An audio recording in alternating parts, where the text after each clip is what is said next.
இந்த நாள் ஒரு சாதாரண நாள் அல்ல.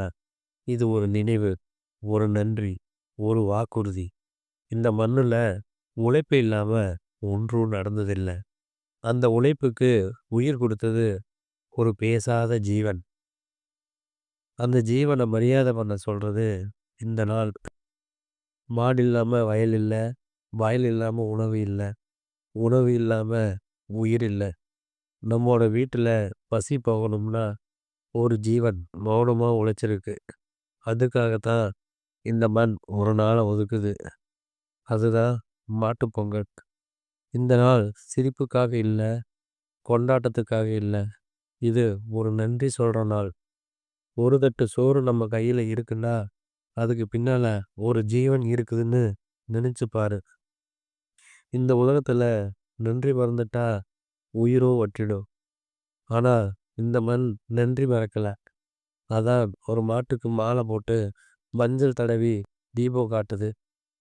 அந்த நல்ல சாயங்கால வேளையில ஒரு அமைதி இந்த உலகத்துக்குள்ள இறங்குது. அதுதான் பிரதோஷ நாள். இந்த நாள்ல இந்த சாயங்கால நேரத்துல சிவன் அமைதியா நந்தி பக்கத்துல நிக்கிறாருன்னு பழையவர்கள் சொல்வாங்க. நந்தி சும்மா வாகனம் மட்டும் இல்ல. அவன் உழைப்பின் சின்னம், பொறுமையின் சின்னம், நம்பிக்கையின் சின்னம். அதான் சிவன்கிட்ட நேரடியா கேட்கிறத விட, நந்தி காதுகிட்ட சொன்னா அதுக்கு சிவன்கிட்ட போகும்னு ரொம்ப நம்புறாங்க. ஏன்னா உழைப்பவனோட வார்த்தைக்கு சிவனுக்கு மரியாதை இருக்கு.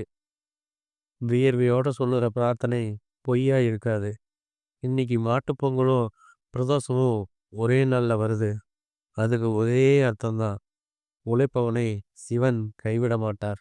நீ அமைதியா உழைக்கிறவனா இருந்தா, யாரையும் ஏமாற்றாம வாழ்றவனா இருந்தா, உயிருக்கு மரியாதை கொடுக்கிறவனா இருந்தா, இந்த நாள் உனக்கு ஒரு உறுதி. சிவன் சொல்லுறது ஒண்ணே ஒண்ணு. உழைப்பை அவமதிக்காதே, உயிரையும் அலட்சியம் செய்யாதே. நீ நேர்மையா இருந்தா நான் உன்னோட நிற்பேன். நீ விழுந்தா நான் தூக்குவேன். இந்த நாள் ஒரு பண்டிகை இல்ல. இது ஒரு நினைவு, நன்றி, நம்பிக்கை.